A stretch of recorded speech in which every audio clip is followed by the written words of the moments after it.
Welcome, and thanks very much for coming out. There are some seats up in the front for your, just bring your brownies up.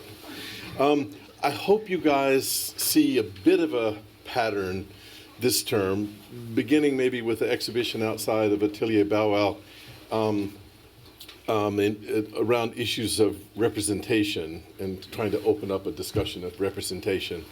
And last week, we had the Bow Wow, well, before that we had the Bow Wow colloquium, and last week, Catherine Ingram, John May, and Lucia Alay organized a colloquium around issues of media, which was intended to relate to this. And then today we have people presenting whose work has dealt directly with new media and new issues of representation and presentation. Jennifer Bonner is founder of MAL and teaches here, of course, this term she's teaching in the 4th semester. Zeina Koreitem is co-founder of Millions, and this term is teaching in 2nd semester. So thanks very much for them. Jennifer, then Zeina, will present some of their work and some issues of representation. Then the three of us will have a discussion and open it to the audience. And then Women in Design are sponsoring a continuation of that discussion in room 510. We'll try to end here around 1:30 and then continue the discussion with Zeina and Jennifer in Women in Design in 510. All genders are encouraged to come. Jennifer, let's start.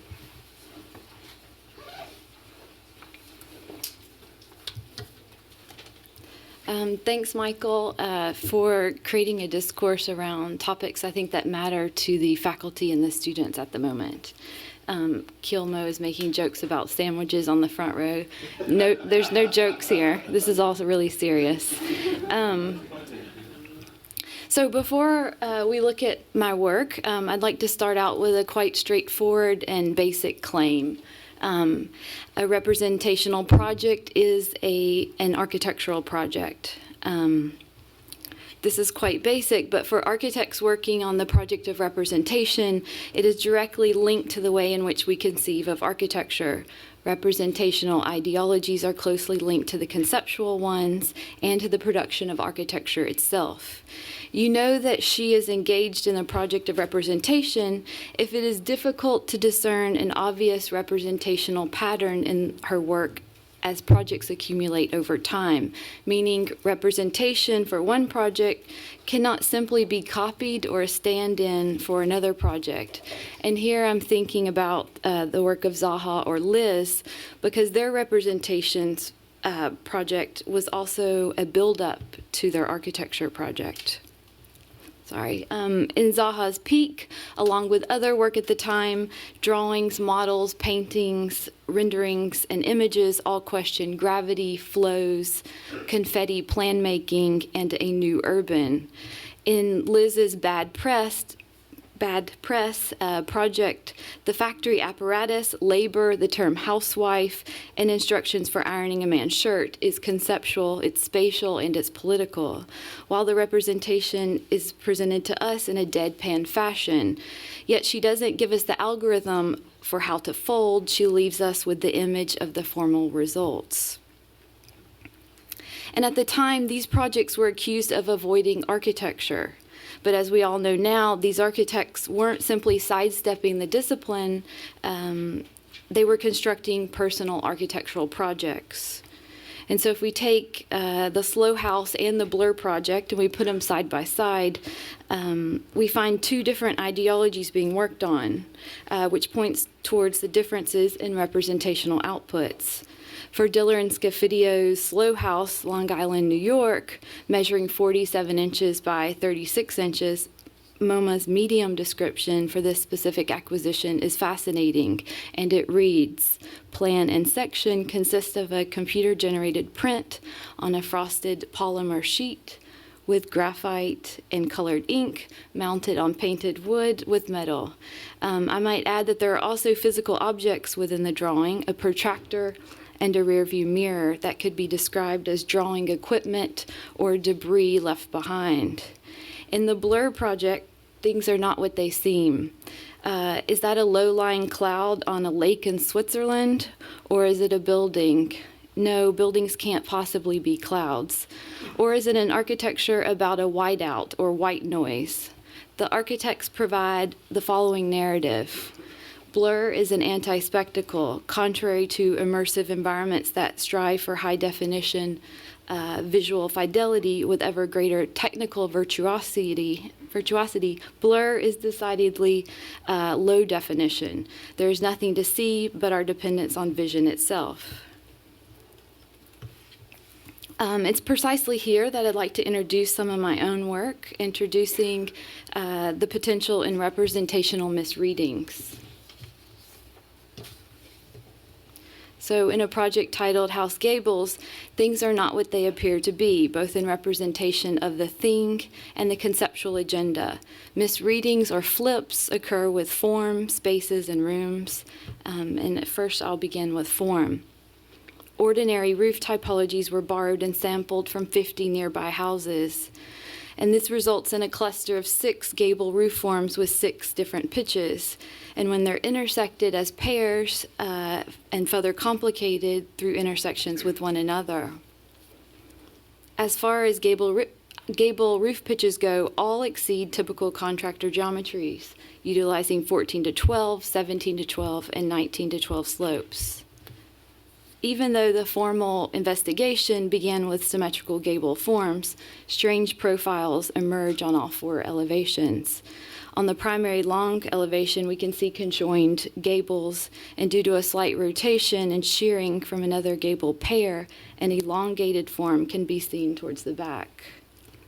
And in the curbside short elevation, House Gables offers unfamiliar forms as the typical expected gable face is clipped on an oblique corner, offering an asymmetrical condition on the first glance of the house's front yard. Again, expectations of form are misconstrued and something appears to be off. So in conclusion, the expected recognizable roof forms have gone missing and perceptions are flipped. Cited in the American South in Atlanta, Georgia, the project undertakes an old tradition of faux finishing. For Southerners, this is a history of not being able to afford precious materials with a subsequent desire of faking it. As seen in Gone with the Wind's desperate, hungry, and broke Southern belle in her plantation post-Sherman, Scarlett O'Hara turns to ordinary curtains to make a dress. And here I'm interested in the moment that the curtain becomes the dress. It's precisely when the fake, false, and faux emerges. And it gets played out even further in Carol Burnett's spoof Went with the Wind, as the infamous green velvet curtain dress looks more like a curtain than it does a dress. And we know this because the curtain's valance comes back into the strong image of the dress. Burnett's O'Hara is the real, combining crumbling columns and black soot with a grand staircase. In House Gables, exterior facades appear to be made of real brick and wood siding, vis-a-vis Scarlett O'Hara. But upon closer look, the project aims for something cheaper. Cementitious stucco, an ordinary building material, is falsely manipulated to appear brick-like. A drawing in the form of a wood grain hatch is milled into a custom roller and used to scribe faux finish into the stucco. Similarly, a custom faux brick stamp is made, replicating the exact dimensions of a standard brick and thickness of grout. And so the representation of a wood grain pattern or running bond brick, which can be reduced to simple drawings, becomes a faux finish, or rather a 55-foot-long drawing on the facade.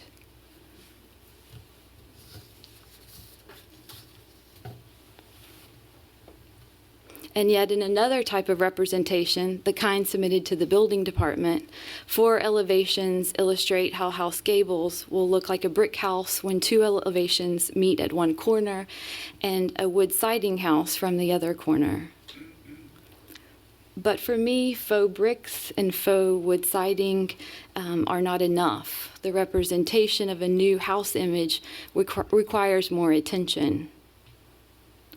Referencing Mary Corse's white light paintings from the 1970s and the reflective road striping found on airport tarmacs and roadways, House Gables acquires what stucco installers call a dash finish, as millions of glass beads are embedded in the final coat to produce a glittery, glowing facade.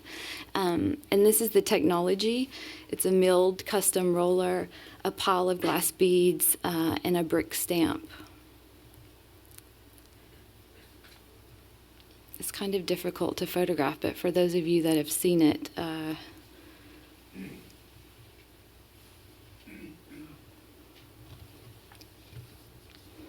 on the house's interior, another representational misreading occurs.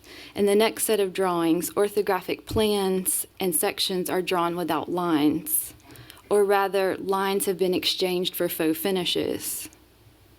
Black terrazzo is not poured in place and polished, but arrives in a thin tile applied to the house's cross-laminated timber superstructure. Oriented strand board is not OSB. OSB is a ceramic tile that is the stair tread. And a marble finish in the bedroom is made of vinyl, and a cartoonish drawing of marble is found in the bathroom, not the desired real Italian marble. Representations of the material will do the job. So these faux finished geometries are projected on the interior walls, and they represent a room-by-room environment that disregard the true geometry of any given room. Meaning the representation of materiality, the faux, is projected onto real materials. And the faux is indifferent to the orders of the real. It's misbehaving, it's misaligning to the superstructure. So rejecting the free plan and the ROM plan paradigms of the past, House Gables invents the roof plan diagram, as well as the diagram's representation. So we have to throw out the basic AXO diagram and interrupt with an image of a dollhouse model with syrupy, colorful light.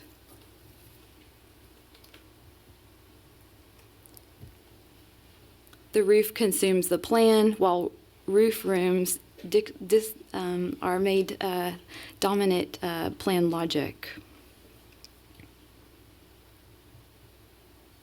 So all of this work on House Gables was preceded by another body of work called Domestic Hats, and it indulges in a close reading of ordinary roof types, ridges, valleys, gables, hips, and dormers. And the work rethinks the role of the massing model in architectural representation. So massing models are usually small in size and represent the schema, the diagram, or the proto-architecture. Domestic Hats rejects the constraint of smallness.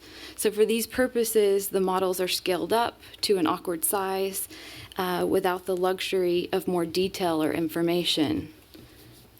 And the massing models included in the installation were not large enough to be considered a pavilion, nor did they sit comfortably on a client's conference room table.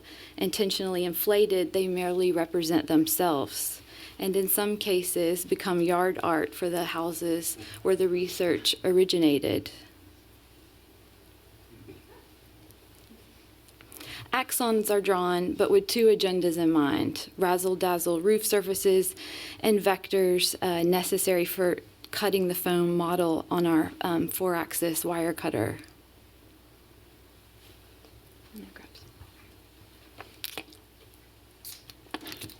This is for you, Kiel, this part of the project. So if House Gables is about representational misreadings, the next project works on disciplinary knowns, extrusion, and the ground, while also combining things more closely aligned with art practice: color, the gallery pedestal, and the still life. And lastly, the project looks towards the sandwich, which is an object even further removed from the discipline. A range of cultural production from left to right. Crown Candy Kitchen in St. Louis boasts of the best BLT sandwich in the country, while Klaus Oldenburg's shiny giant BLT sits in the gallery floor. And a BLT architecture by Mall is in search of novel spatial stacks. Awkward middle levels are piled and squeezed together, resulting in messy figures between two slices of architectural bread. Extrusion is not entirely off limits, but used sparingly. The 9 sandwiches, originally on display at the Pink Comma Gallery in Boston, tackle classic sandwich types: the grilled cheese, the hamburger, the Dagwood, and the submarine, to name a few. Color and the deployment of many apertures is intentional. They promote the legibility of repeating layers found in a high-stacked Dagwood, or suggest the vaguely familiar melting cheddar found in a grilled cheese sandwich.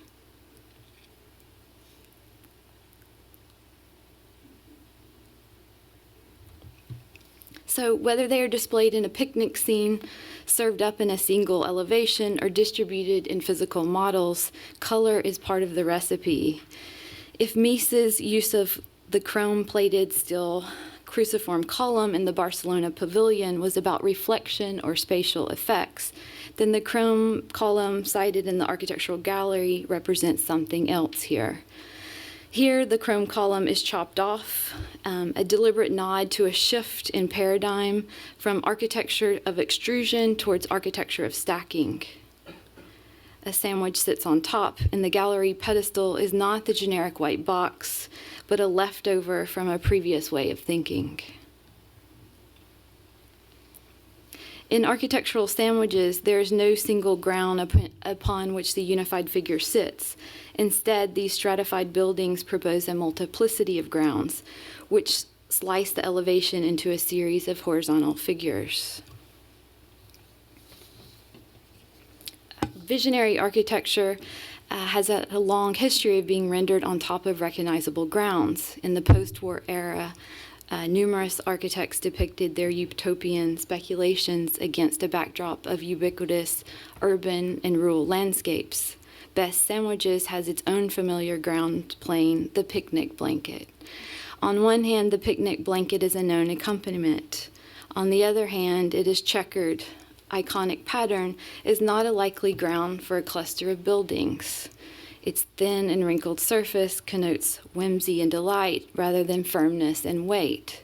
After all, the picnic blanket is a temporary ground. Once the sandwiches are consumed, the blanket can be picked up, shaken off, and easily moved. The picnic blanket is not a representation of the city grid, and it's not another super surface. It's merely a blanket, and more closely linked to contemporary culture's obsession with what we eat and how it is displayed. So this still life arrangement of Best Sandwiches was a precursory project to being asked by the dean to become the 9th editor of Platform. So this is the last project. I think I'm doing okay on time. It began a year ago with Patrick Heron and Michelle Benoit, and in conversation with Jennifer Ziegler, when we were tasked with setting up an intellectual project around the work of the school. And as editors and curators of a single year's work at the GSD, we chose to challenge conventional ways of viewing models and drawings by adopting the still life. The still life functioned as a way to combine an architecture thesis project alongside of a drawing from a landscape core studio next to a seminar from the MDes program. So the still life breaks down disciplinary silos and momentarily arranges work together as a curated set and as a new representation of pedagogical experiments emerging. So the compositions and arrangements of the still life borrows freely from 16th century oil painting, contemporary high fashion advertisements, and the work of Barbara Caston. Caston's use of colored light and architectural form placed emphasis on the arrangement of objects, part demonstration project back to the GSD community, and part necessity, because what were we going to do with hundreds of architectural models, mostly made out of white museum board and brown chipboard? We mimicked Kasten's lighting effects with food photographer Adam Dutour. And all this took place inside of Piper, where we arranged 17 still lifes around 17 ideas about the work. So in conclusion, this kind of representational project of color is not meant to be a distraction. It is meant to be a projection for the discipline. I think I'll end there.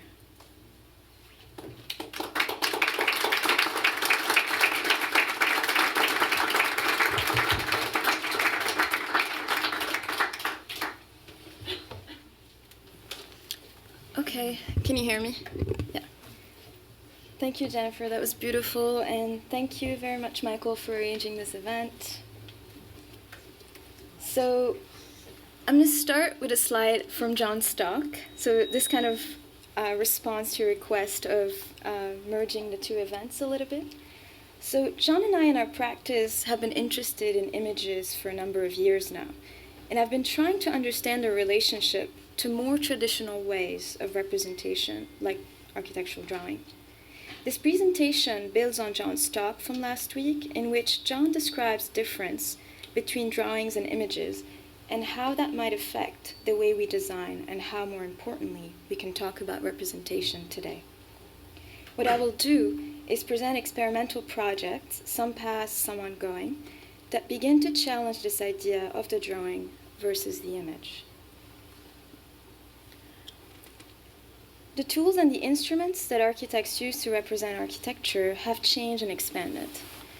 An obvious observation, of course, changes that the discipline is still acclimating to. Alongside conventional drawings, orthographic drawings, we also now model and scan architectural objects, and this changes how we work. That's, of course, exciting, but also confusing, because a lot of these tools don't belong to the history of architecture. We borrow them from medicine, engineering. We borrow them from artists who also borrow them from medicine and engineering. This is something that is fundamental to the way John and I practice. So the stable medium of the drawing has given way to a kind of totally unstable and constantly changing multi-medium condition. They're not neutral, of course. The way we represent our work changes the way we work and think about it, etc. The driving force, if you will, of what interests us is how we can gain control over these processes and how they can be integrated in the process of architectural experimentation. This control is gained in a couple of ways. We try to understand the tools and instruments we use in depth as much as we can. So historically and philosophically, or technically, mechanically, and/or computationally. We don't claim to be experts. We are architects, and like the rest of us, perpetual amateurs. Nonetheless, we try to always immerse our work critically and reflectively in different media and the rapid changes of those media. So our work always grows out of a parallel commitment to a historical archive of projects that have some relation to the concepts we're interested in. So for example, computer graphics, what you see here, an array of works and artists that I'm personally fascinated by. Computer graphics has its own history that uniquely ties into concepts that we also have in architecture. So you could say that there are many histories of computer graphics, but the way we're interested in it is through the lens of architecture. Descriptive geometry has a very rich history of working with Platonic solids. There is also a long tradition of using Platonic solids to understand casted shades and shadows. We've conducted experiments where we're looking to understand these solids through different media traditions, such as relations to computer graphics and video, amongst others. On the left is a photograph from the early 20th century. It's an exercise to understand shades and shadows through photography and artificial lights. On the right are images from the 60s where solids are rendered in a software environment. The first series of experiments are part of a larger ongoing project. They are attempts to understand scanning in architecture. For us, scanning is essentially a way of thinking about or a way of representing solid material object as data, or as John, for example, calls it, information. So what is the difference between something like this and line work? In these experiments, we used a light scanner which projects a narrow band of light onto a three-dimensionally shaped surface. As a first step, points are detected on a 2D plane. Coordinates are then calculated, and the origin is marked on a pattern and grid, which allows for the geometric reconstruction of the surface shape. What we start to see in the bottom left is that a composition of Platonic solids with different materialities and different transparencies becomes problematic for the scanner, or the particular scanner we're working with. In our practice, we are interested in finding these problematic moments and these frictions. So what is advertised as exact reconstruction is actually a distortion and a duplication of surfaces. A few more examples here of these experiments. You start to see the setup. There's a screen, a camera, and a projection, and a rig, where the model is positioned between this apparatus, or these set of apparatus. If this is what the camera captures, the combination of what the camera sees and the projection reproduces the original object as information or data or coordinates. So here what starts to happen is the Platonic solid, when it's scanned, let's say the cone in this case, when it's scanned linearly, there's an analogy where the perfect geometry is completely shattered. This idea of an object that is solid and data simultaneously has played out across a number of our projects in the last few years. So for example, this project relates to our experiments in representational materialization techniques that bear on more stable architectural concepts like program, circulation, poché, thinness, thickness, things that we teach in studio all the time. In this project, we were interested in reviving a perhaps more conventional program, like social housing or simply housing. We wanted to think through how we can challenge certain ideas and preconceptions about collective living, so we eliminated corridors in place of profiles. We call this method profiling, which in this case is the outlining of objects on different opposing projection planes. So while the wireframe is not a good tectonic tool, it's the tool that is available to us today and that most students work with. So how do we work with it? To the left, we see vertical sectional studies, and to the right, horizontal sectional studies, where every profile cut runs from one end to the other. So here, very simple geometries are gradually multiplied by serial projection. They become what we call computational solids, trapped between the rules and the limitations of the 4-axis CNC wire cutter and the form.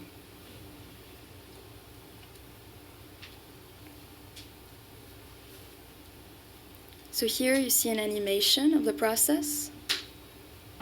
And what happens is basically a collapse between the limitations and the profiling method of the CNC machine with the form itself.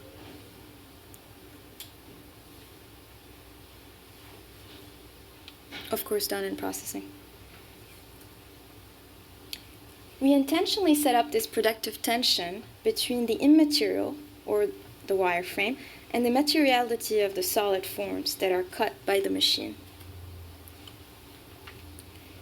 We like to move through different scales and test our ideas through different technical processes. So we started with the CNC and its limitation to generate the form, and then we tested the forms using a 3D printer. So what happens here, the 3D printing eliminates the seams, and we start to test other tectonic ideas. This project was exhibited at MIT Keller Gallery.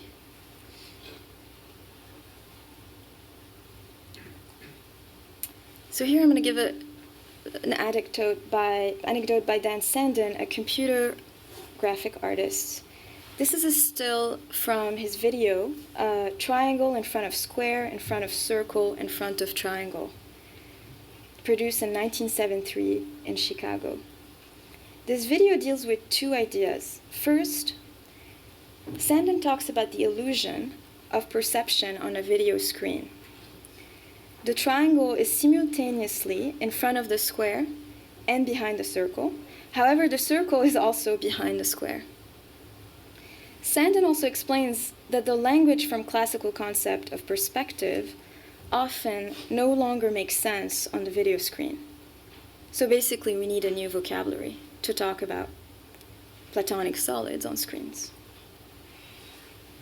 If the previous projects were about computation and thickness, this next year's work is about computation and projection of images on objects. Ultimately, the relationship between images and objects. How do we design with images, and how do we create proto-architectural tectonics with images? The third set of experiments explores the making of images as a first phase by rendering primitive solids in different perspectival conditions, so in 2D. They can be flat, they can be in perspective, they can have shadows, no shadows, etc.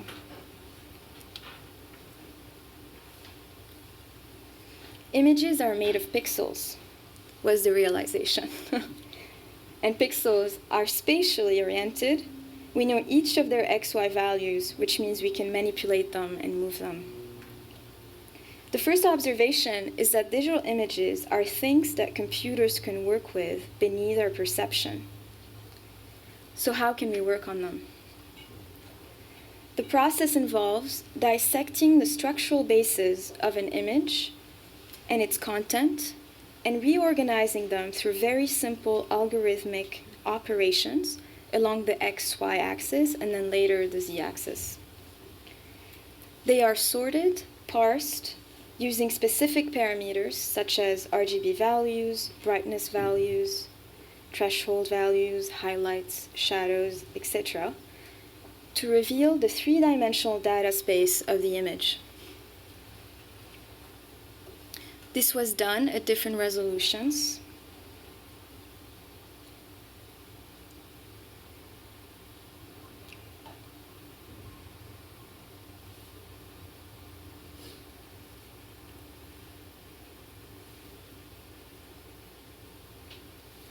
And also in three-dimensional space.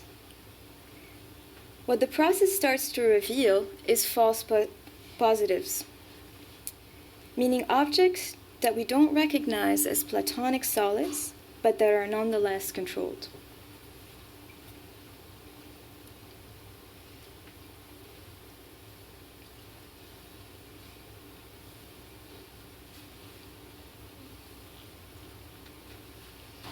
Here we see a more sophisticated composition of solids that has gone through a similar process of sorting. That results in randomized noises, errors, failures, accidents, distortions.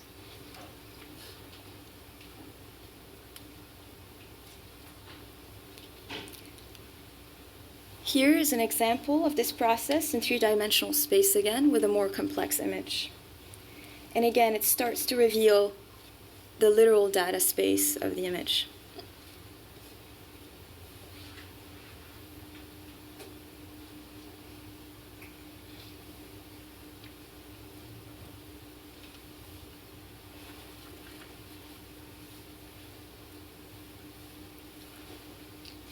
So how then can we make use of these experiments?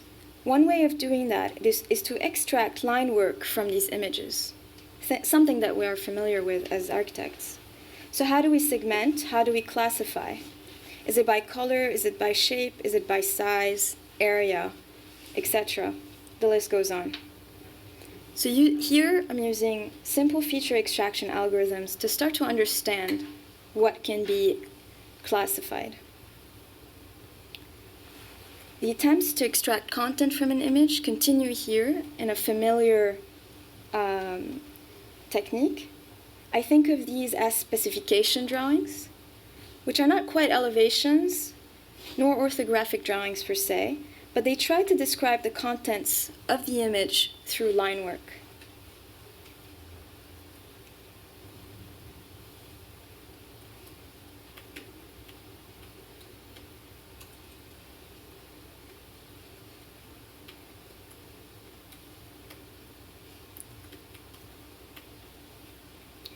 These specification drawings can be placed in relation to one another three-dimensionally.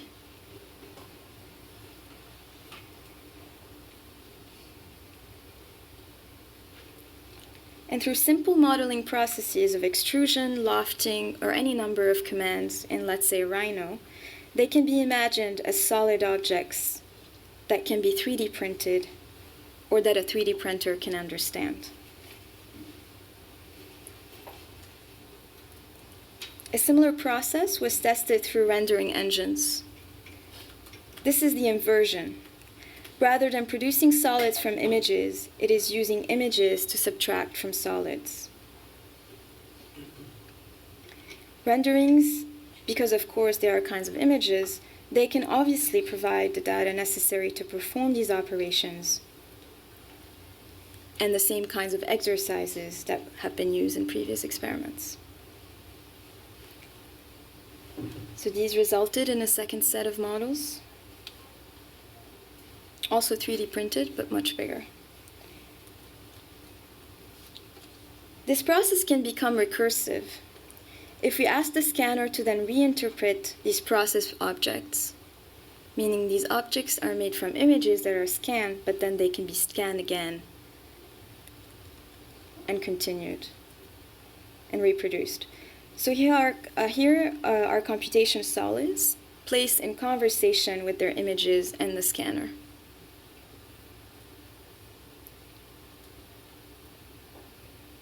And here you can see those second set of experiments placed into a projection environment. So similar idea, but simulated in a rendering software.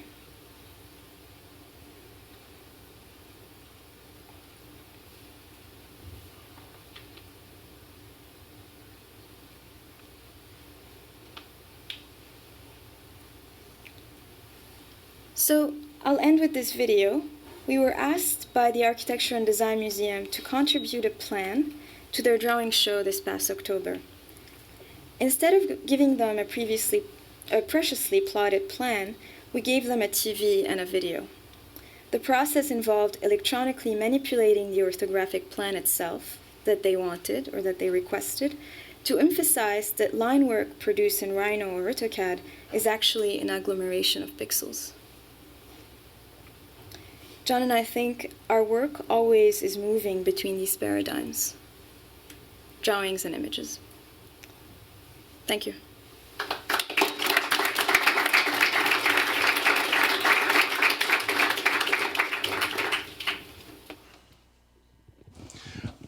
Okay, guys, I'm going to need some help. I found the presentation, I know some, maybe even most of the work, but I found the presentations absolutely fascinating, and I have thoughts swirling that I can't fix yet. But I want to maybe if I could start by making just a few disconnected comments, and maybe ask the audience to help me. But thank you very much. I'm very excited. I mean, historians of the present, if I can.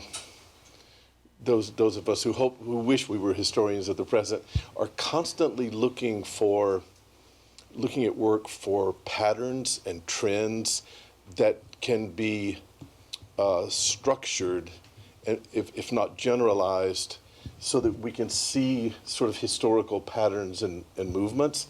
And I must say, since 1995, and that's not just any date, that's actually the publication of Folding in Architecture by Greg Lynn. After 95, it seemed like we went into a kind of very literalization of certain theoretical paradigms, and just a kind of, went into a kind of moment of presentism. Everything was just immediate, and literalism almost. And I'm excited because I think I'm beginning to see other ways of thinking through your work and through your presentations that I think will, in some future years, will become very suggestive. Just very ordinary observations. First of all, I was fascinated at the moments when the two presentations touched. I don't know if you felt that there were obviously there were certain color choices that made them touch. The wire cutter as a tool made touch. This seems ordinary, but I think it's not.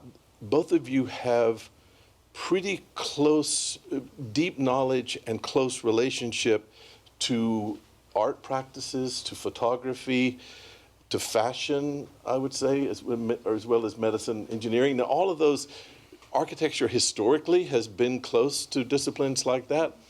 But, you know, you think of the Bauhaus, you could say the same thing about the Bauhaus, but I don't think recently, I think there was a time when we forgot about art practices and forgot about, you know, cultural practices like fashion that should be part of our repertoire, but aren't. I was interested in that. And then the other thing that I saw in common were, there's a set of verbs that you both used that I thought had a commonality: sampling, clipping, cutting, scanning. All of those are verbs that you perform on information as well as objects. You made this point, but when you said that scanning is something that you do to information, and then I thought about, Jennifer, is stacking something that you do to information? Or if you think of stacking and extrusion as something that's performed on information as well as objects, how does that start to change the way we look at these? And I think something began to happen there when you think about it. It's not that they're not making objects, but it's that especially in Zeina's case, the objects are being framed as information, and the verbs are operating on them as information.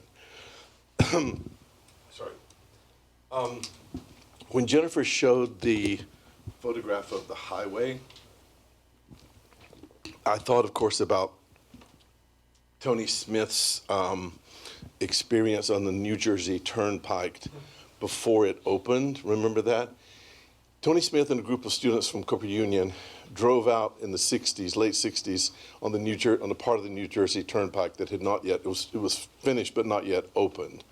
And there's this amazing, there's a whole paragraph, but the passage I always remember is, he said, he thought it would change art. It changed everything about painting and sculpture. He said, it seemed to be something that was socially mapped out but not yet recognizable. And it's a very difficult sentence to parse, but I always, of course, thought of it in Lacanian terms, that it's something that was real but could not be symbolized, or had not yet been symbolized. It had been mapped out but was not socially recognizable, the social symbolic. And that to me is very helpful for both of your work. When Jennifer showed, and damn it, what's her name with the Carol Burnett. And I'm old enough to have watched Carol Burnett. That's when she makes the dress out of, that was one of the most hilarious moments on television from the 70s, I guess. And I think it has to, its profundity has to do with the same thing, that it's something that you think you recognize, but what you're recognizing is not what you're seeing. You think you see a curtain, but of course it's a dress, or you think you see a dress, but of course it's a curtain. It's almost shocking in that way. And I think that when Zeina then said that an aspect drawing is a drawing of something, an image, that a 3D scanner can recognize.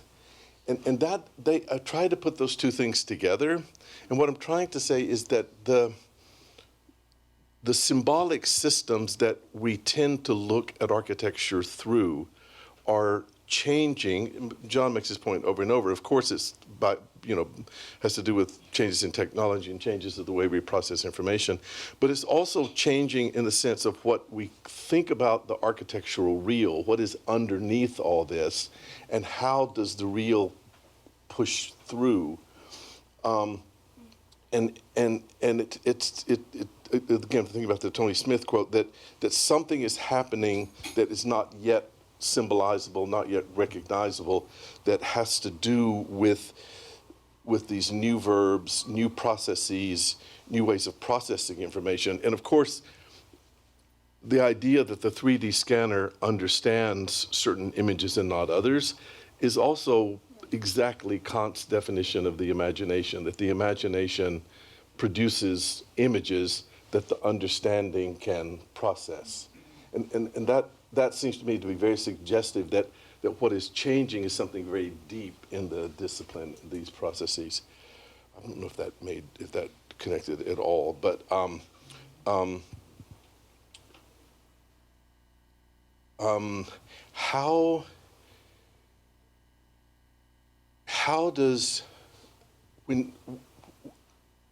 how do you get the information from art, from photography, from science, in at least Zeina's case, if not Jennifer's? Where does that come? Is it an active pursuit of extra and interdisciplinary kinds of work, or is it just something that's from your past that has become part of your repertoire that you draw on? In other words, would you recommend that students immerse themselves in extra architectural practice as a resource, or is it just something that happened that you now can draw on but are no longer actively pursuing it? Yeah. Do you want me to go? Okay, so I think, Michael, you said at the very beginning, there was a moment in time in architecture where things were becoming pretty didactic. It was, we knew the diagram, we knew how to draw it. It was like very descriptive and straightforward.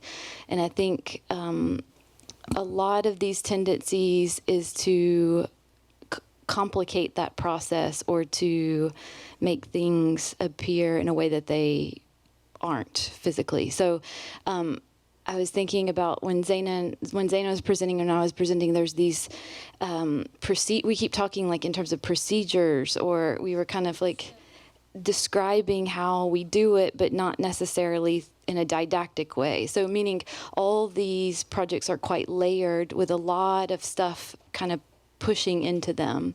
And for my case, I deeply care about the discipline and all of those histories, but at some point we can't keep looking at it. I think we have to expand and open up and look at in other places, and then to push that back down on the discipline. So that's why in the second project in Best Sandwiches, I said, look, we care about extrusion in the ground, but we need to look to color the pedestal and the still life. We need to look to something else to then be able to do the project. And then we might need to look at an object which is even further away, which is something like the sandwich. So I think all of this is to say, making a sandwich architecture, if we go back to post-1995, in that kind of generation, would be much more didactic. And so there's something about mixing and kind of being a chemist in a way. I guess my answer comes from a slightly different place, and my students probably notice because I'm sort of subjecting them to these exercises, and they're like, what is she doing, and what are we doing? And they probably think I'm crazy, but I guess I'm coming from a different place, or maybe it's similar, I don't know, but there are tools that we actually are actively already using, like, let's say Photoshop, or Rhino, or Illustrator. And some of the exercises that we've done thus far in my studio and that I'm doing in John Lott's What is a Thesis class, I'm giving a series of 3 workshops there, are basically about using softwares that we know, like Illustrator and Photoshop. So you don't really need to have any computational skills to start these assignments or experiments or exercises. But the idea is, since we know how to use these, and again, like I said, maybe we don't know how to use them very or extremely well, but we basically know these softwares quite well. Maybe we need to start dissecting those commands and look at them more carefully. So let's say the color picker, right? I mean, it's sort of the color's democratic in a way now, where we have an infinite array of colors that we can use. So let's think about how we're going to use them. But also more simply, let's use them, right? So that's one thing. And then the other thing is, let's say the trace command in Illustrator. It is an algorithm in itself, but we as users don't have to be so intelligent. We can just click, live trace, and it will trace an image. So now let's think more critically about this kind of command, and let's try to use it in our everyday representation. So for example, my students did their site survey exercise for Studio, used the trace command. And you start by kind of surrendering to this algorithm, but after that, you slowly start picking at, and I think Jennifer also works very similarly. Then you start to critically think about, okay, what am I getting? How do I use this content? And how can I then, employ it in an architectural project? So in a way, I mean, you don't have to look so far. You don't have to borrow tools from engineers so literally. I mean, there are tools that we're already using, like the 3D printer and some forms of scanning, which I guess they're more for hobbyists. But I mean, that's the idea. Yeah. And I know it's obvious, but what I saw and what I had not thought through, I know that you guys have, was it in the same way that Jennifer in some projects can go from drawing a wood pattern and then casting the drawing of the wood pattern and then shining a light on the casting of the drawing of the wood pattern, and these several steps, you can do the same thing to software. That instead of just using one and relying to one tool, you're mixing and merging multiple tools. Yeah. But you're also, I don't know if it's just the right word, disarticulating the process through that. You're like the reason the faux bois and the faux brick are so powerful is that it does go back to this relationship to the real, is that it's not the real, it's the real trying to get through an alternate symbolic. It's the push of the real rather than the real, right? I found the sandwiches in that respect, the lack of ground, although you did put a plate in some of them, but I think it was the lack of ground in a deep way that I actually found them a little nauseating, in a good way. In a good way.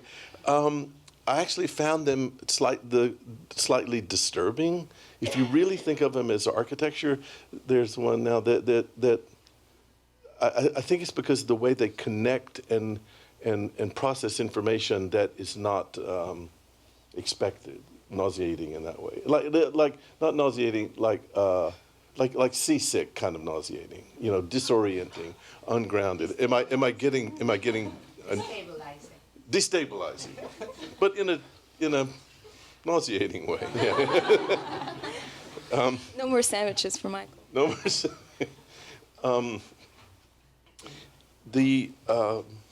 I'm going to open it to the audience very soon. I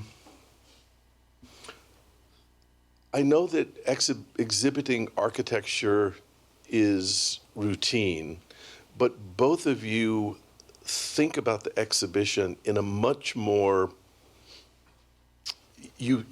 rather than just exhibiting work as a vehicle for looking at the work, the exhibit is integral to the work. And that also was fascinating. Jennifer, you kind of said that up front, that presentation is an architectural project. And I felt that very much in both the things that exhibiting, curating, putting together the work, not just the objects themselves, but the collection and the arrangement of the collection in a room, in a setting.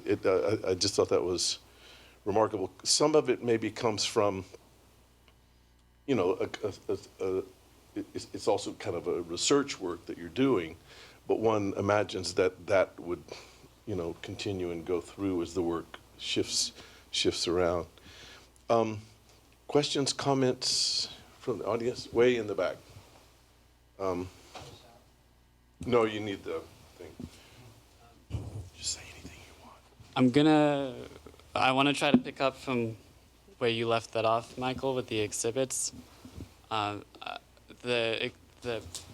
fact that you both demonstrated your projects as resulting in the exhibit, it made me wonder whether that starts to present a different set of values to which we move towards than what architecture was when you posed the question of, or posed the statement of representation is architecture. For example, the Bow Wow exhibit, they weren't, I presume they weren't paid for that work, not in full.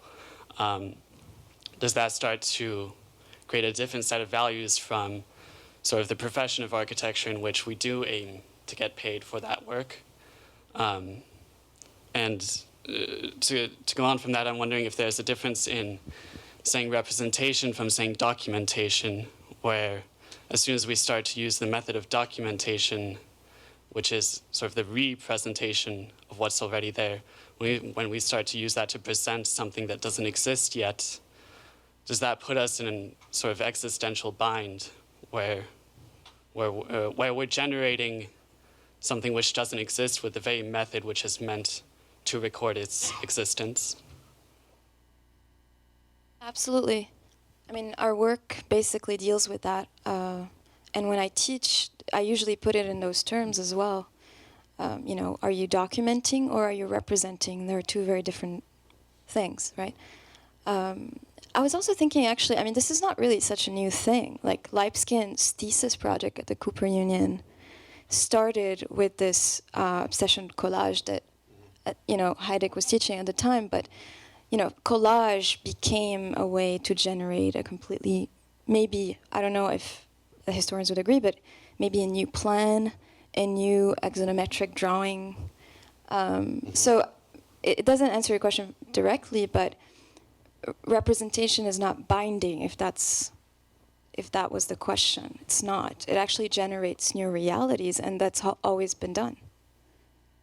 But I mean, I think capitalism takes care of a lot of this too, because in the I'm not going to answer that question. But in the 70s, I think it's important. I think it's important to point out too that in the 70s, because of the recession, a lot of top architects were not building, and the reason the sort of academic kind of architecture exploded along with the drawing was partly because a lot of really good architects just didn't have enough building to do. But when I say capitalism takes care of it, is that the drawing became the architectural object. I mean, some of the drawings of Eisenman and Graves and Libeskind and Hayek are much more important than any of their buildings, not just in monetary terms, but also in architectural terms. So I mean, capitalism is just doing its work, but sometimes the effect is also, or the parallel effect, is that our perception of what's the architectural object, is it just the building, or is it the exhibition, or is it the drawing? And to me, to expand what we call the architectural object, or the subject matter, is a positive thing, capitalism notwithstanding. But I think that happens too. And then eventually you get paid for exhibitions, which was one of your questions, right? Eventually right? I mean, one hopes, yeah. That it becomes the work. It becomes the work that is judged.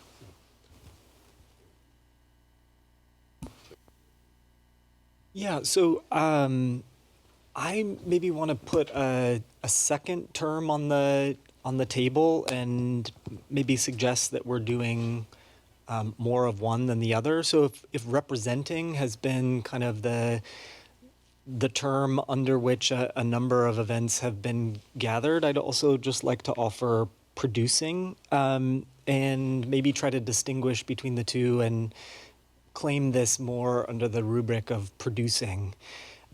So the representational project, as I understand it, let's say through Hockney and his interrogation of Vermeer's technique, would be exactly as you said, the kind of disarticulation of the technology of representation from the image that it produces, that allows us to state claims about the natural or unnatural relations between technique and culture at sort of at any given moment. And I think when we are looking backward at the production of architectural objects through many, many layers of technique, so in this case, like the scan of an object that's been 3D printed and rescanned, or in the case of the sandwiches, like some phantom facade that's been regathered, 3D printed, flocked, put on a pedestal. It's no longer a kind of disarticulation between technique and image that allows for a kind of critical commentary on the split between those two, but instead it's production in the sense of music production. Like we are searching for a sound or a setting, and if representing asks for criticism, production asks for systems of judgment that know how to consume it, that would tell us when the colors are good or bad, or when they will more properly like be consumed and purchased. And so I'd just like to throw sort of producing on the table as something that is sort of an illegal act in the academy, maybe, because it's a bit more impervious to the tools that we have at our disposal. But to the exact degree that it's illegal in the academy, it also offers a kind of promise of traction out there, like out there in the world. Like people will buy it and it will circulate. And all of this work to me seems incredibly successful and provocative at the level of production and for asking for a system of taste that will allow us to talk about it. Thanks, Andrew. I actually had not to, just to join with you, I'd actually put taste in bold as something to try to get to, because I think it's fascinating to me that in both cases, taste was at work, very much so in selection. And I think it's interesting that the techne of architecture does not always allow architects to produce in the sense that you were defining it, to think of their métier as one of production. But it did up until the 19th century, actually. It did from the Renaissance up until the 19th century. That's what architecture did. They produced, mainly for the Catholic Church, but produced nevertheless, right? For consumption, and the taste and the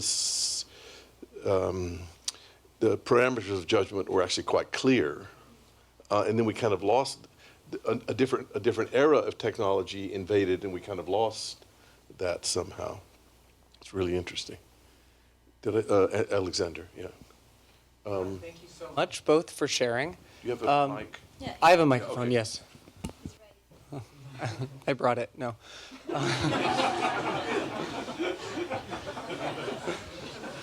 I want to ask about authenticity and kind of being disingenuous, I guess. So Jennifer put on the table the thought that she wanted to be faux, right? And somehow also within disciplinary conventions. So if we thought about that, and I think the way that she's posturing that statement is against kind of what we've been discussing, that there was a moment in the 70s maybe that architecture was very didactic about how it was going to be authentic, what Greenberg would call the unique and irreducible qualities of it that it was going to find. And I take the provocation to be faux as kind of posturing against all of that rhetoric, and instead searching for something that is, let's say, inauthentic, as a first order operation. So my question to you, I guess, is how earnest are you about that, given the desire to be within the discipline? And then I guess if we put it onto Zeina's presentation, the question would be, is interrogating the tools of image tectonics and these kinds of phrases a way of finding a new kind of authenticity that the drawing in architecture once provided? Or is that even the proper term on which we can talk about images and their relationship to like providing authenticity for architecture?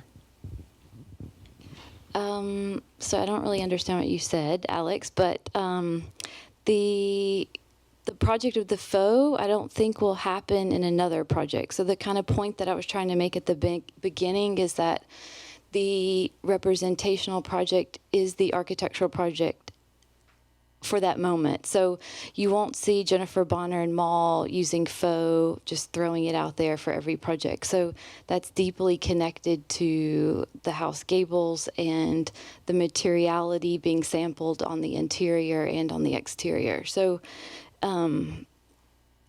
you know, when I put up Zaha's Peak and Liz's Bad Press, these were projects that were considered, they were considered avoiding architecture.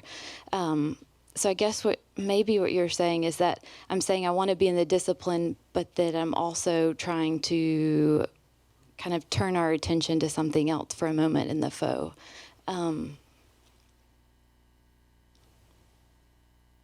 Yeah. Could you You're proposing the faux as a way, let's say, to get out of the problems that being strictly disciplinary puts you in? I don't know, but somehow it still is under the umbrella goal of trying to find an authenticity. Yeah. Yeah. So knowing that I like the way that terrazzo looks, but not interested in actually physically making it, where can we get the image of it and where can we use it in like extreme thinness rather than, the way in which someone would pour a terrazzo floor in a house on an island in Greece. So, right. But I would associate the faux too with, in a modernist sense, that is like a 20th century modernist sense, in a way it's operating like an estrangement effect too, in the same way that in Brecht's plays, when the actors act like they're acting, they overact or something, that they act like they're acting, it has an estrangement effect that lets you see the constructedness. And I think the faux maybe does that a bit too. It's a kind of almost surreal device too. So is that what you're after, Zeina, in a different way? Like, we're not talking about... Or, pardon? is that what you're saying? Yeah, yeah. Well, I wouldn't say that I have the anxiety. Well, first of all, about the discipline, nor about authenticity. I don't worry about it too much, actually. Maybe, I don't know, maybe I have the benefit of not being North American, although, of course, I look at a lot of, precedents from North America. But maybe the experimentation part is not about newness, but perhaps the goal of the objects is newness, although it's not so didactic or so discursive. Meaning, I don't start a project having that goal in mind, if that makes sense. It's more intuitive, actually. Yeah. There's still something. The faux pas word. Yeah. But there's still something consistent too between the faux and the shift from drawing to imaging. Right. There's something consistent there insofar as I think we tend to draw things if they don't already exist, they have existed, or they're easily imagined that they exist. Whereas when you image something, imaging as a verb, you don't know exactly what it is you're imaging. It's more of a process of discovery than of documenting. Yeah, absolutely. And I think we need to find maybe another word other than experiment, because we use it too much, and I've yet to come up with a different one. But it helps to say experiment, because experiment is a kind of a blind process where you start with a set of parameters, set of interests, maybe a thesis, and then you see what you get, and you keep building on it, and then it could be also recursive in a feedback loop, and it changes, right? But of course, we're immersed in precedents and in a lineage of representational experimentation. You know, like you brought up Eisenman, I brought up Lipskin, amongst others. So we're not completely blind to what has been done. We know that this is building on what has been done, basically. But the experiment itself is kind of blind in a way. Experiment also makes me think of something short. I mean, I can't think of many 35-year-long experiments. So it's the energy thrown into something in a kind of short amount of time. Right, but it can be iterative. But in it's a way, laborious and you can have to do an many of experiment. those in the same, using the same set of parameters, basically. But- Which is maybe different science, but that's how we're using it. Yeah. But do you guys feel this? I mean, in everything you two both just said, there was almost, and I'm hesitant here, when we used to talk about craft, and I mean, Alexander said the authentic, the A word, but when we used to talk about architecture as a craft, part of what it meant was that the architect understood her materials, understood her processes, had repeated them so many times that it happened by intuition rather than it's not deliberate. It just happens because you have you have it. You have the accomplishment, and it seems like though the medium has changed, there is an element of craft in that sense of having done it so many times that you know what the material, as it were, is going to do, even though the material is digital in both cases. John. I mean, I think just to follow up on it, the one of the things that is absolutely underneath everything we've been doing is the assertion that something like craft has always been technical. And so you have to, so there is no separation between something like intuition and techniques. That intuition, that the techniques is always the substrate of our intuition, and that maybe if you want to refresh your intuition a little bit, then learn some new techniques. Yeah. There's Jess, and then But it also in the choices you make, you're being intuitive, Right. basically. Jess. So just like following off Alex's comment, to me it seems like what you both are trying to do is like deconstruct or interrogate the new value systems that we have in contemporary culture. For example, like is the Instagram photo of a building more important than the actual building because that's what everybody sees and obsesses over? And so just like you're both talking about representational projects. And I'm wondering if you're interested in how this kind of deconstruction or this evaluation of value systems translates into the built project. I think Jennifer's kind of doing that with the faux finishes in terms of, like what is more important? Is the look more important or is how it's constructed more important? And so one question, like, are you interested in how that translates to the built project, or what are the reasons why you wouldn't be interested in how that translates to a built project? Sure. The concern over what it looks like is deeply married to a representational project. Michael thinks it's nauseating, but I think it's beautiful. So it can also cause a kind of a strong feeling, right, in each different kind of viewer in the audience. So, yeah, these images are labored over in a way that we are not fetishizing the representation, but we're designing how we produce it, how we document it, and how they appear on the stream. Like when Zeina was showing the kind of clip art that was then being filled up on the screen, and we had to sit there and watch the drawing kind of being filled up. That kind of curation of a drawing is Instagrammable, right? Like it's just as important as the real kind of door going into the threshold of the house. Yeah, I would agree. Ending up with a beautiful drawing or a beautiful image or a beautiful architectural object is probably the most important thing. Meaning, what's the point if we do all this and at the end it's ugly? And I know it's subjective, whatever, but that's definitely something that we are not scared of. And Jennifer and I bond over this all the time. Like, I know in academia there's a tendency of preferring maybe syntax over, choices that are maybe more aesthetic or seemingly more superficial, but we don't see them that way at all. In terms of documenting, that would probably echo what Andrew started about the idea of production. And yes, at the end of the day, especially when you present using a PowerPoint, you have to make choices about sizes of images, meaning I have some that are maybe full bleed, others that are smaller. Similarly, Jennifer, has some that are maybe in a kind of taxonomy, others.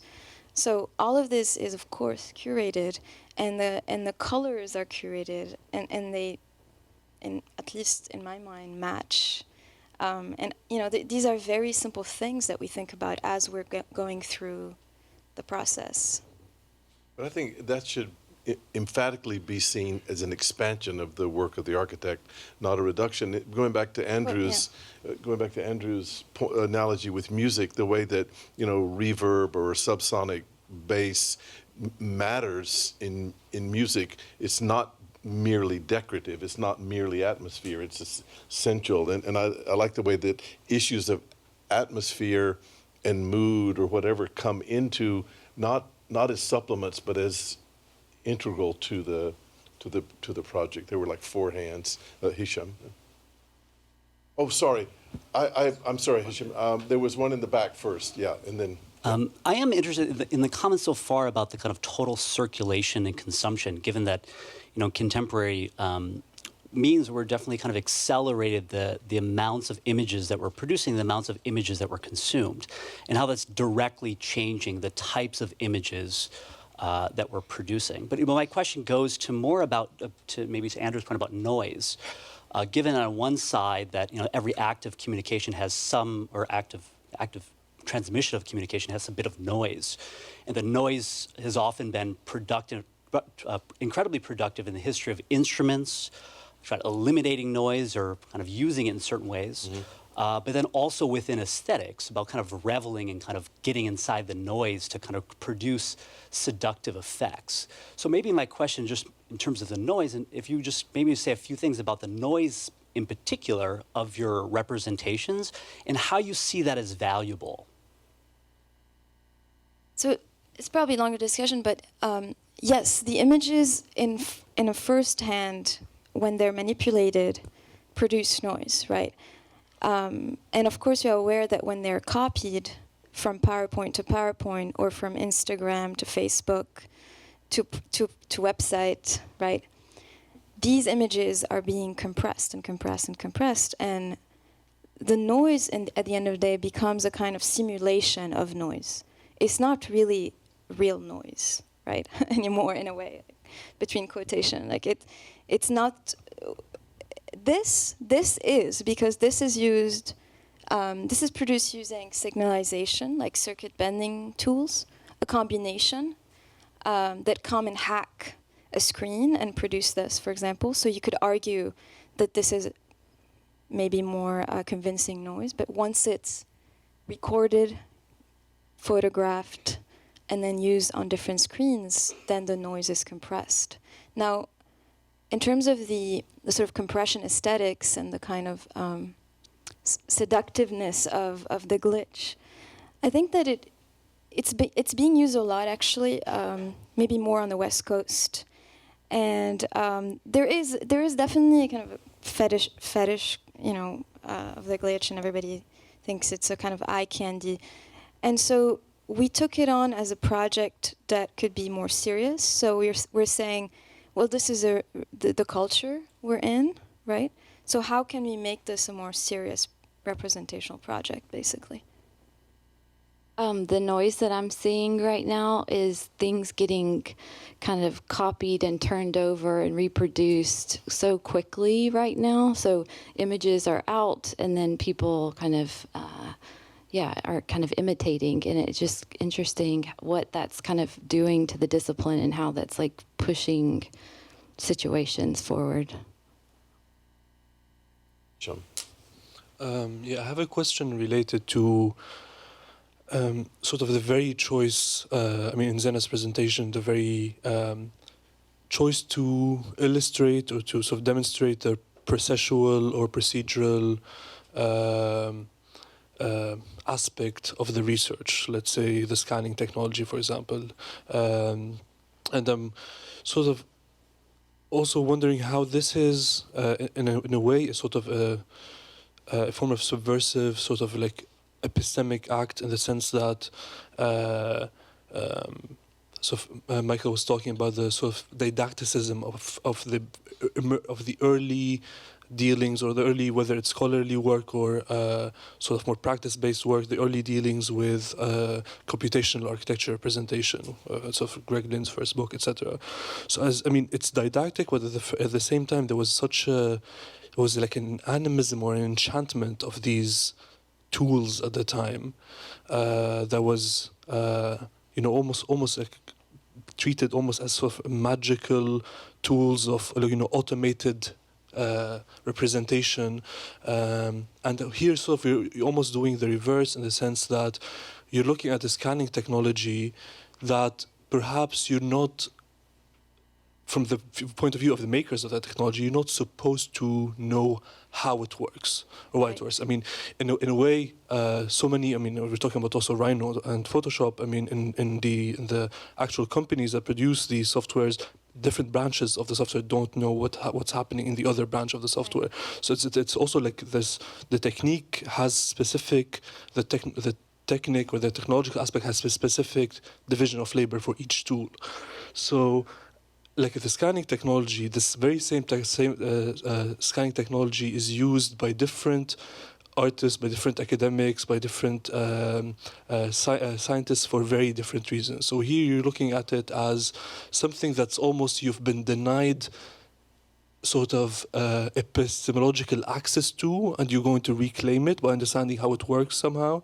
In the same way, I think that the very same sensing or scanning technology was used by a research team like forensic architecture to see the scanning technology as an evidentiary or a forensic process, something that yields to it. Just like, in a sort of like final example, the way that very same technology in an airport situation, airport personnel, although they have the image of the scanned bag, they don't actually look at the image of the scanned, because the algorithm only recognizes the shapes, and it has a repertoire, a library of shapes that is recognizable. So even we are subjected to these images, but the necessity, the point in a sense is that so many of these images are not made for human vision or interpretation. They're not made to be recognized by people, may be recognized by machines. And so the question of interpretation is at stake. And I just wonder if these actions or these procedures are trying to sort of reclaim a certain access that has been denied. And Absolutely. You put it really beautifully. It's not necessarily about the sort of denied access. It's more about being curious, really, and critical as well. Maybe we used to think of Maya as this kind of like godly software that produces godly forms that are perfections, and that we surrendered to Maya for design, basically. But in this case, there's definitely intention to completely shatter that perception of the tool. Like we don't see it as a kind of perfect tool or a tool that represents reality. It's a tool that actually misrepresents a lot of the times, and we are interested in exaggerating, and not just exaggerating, but also using all the errors and distortions that are beneath what these tools give us. And so when an accident like scanning a cone linearly happens, where it gives you like bits and pieces of parts of the cone that are not stitched, we don't try again. We will try again, but we'll also continue from that point on. Mm-hmm. That returns a little bit to the noise issue too. You used the Yes, absolutely. Yeah. Samantha. Yeah, and then Samantha's going to be the last. So yeah. Tom. But Tom's going to go to women in design. Oh. Thank you. And Rashid, I guess. Yeah. So I was wondering, you seem to make so little of a claim on morality, and you present yourself in every single image that you show as fully present in terms of taste on the one hand, but having no claim of absolute agency on the other hand. And I was wondering if one could maybe talk about something like a sustainability of representation, insofar as you admit of compression, you admit of the loss in images, and then another gain, and something that always continues and goes further, and that in a way what you're presenting is more of a pedagogic project than a project of something that is, or something that stops at this is real and this is a projection of it, and that is the way in which morality inserts itself into what we usually wouldn't conceive of being able to admit of morality, meaning representation. It's a little dramatic, don't you think? But we did, I purposefully sort of sandwiched two very, let's say, graphic experimental projects with a project that has program, right? And this was our attempt to begin to ask questions that maybe are more political about, some kind of more contemporary social housing, using this technique. And so I would say that maybe that's where we start to merge the two, and think maybe on a moral, yeah. I don't think Zeina's avoiding architecture in this work. That's the thing that I keep trying to say today is, was that just for Zeina or for me or for... Oh, no, definitely for both of you. The moral. Yeah, I think what's happening in cultural production is alive and well in both bodies of work. No?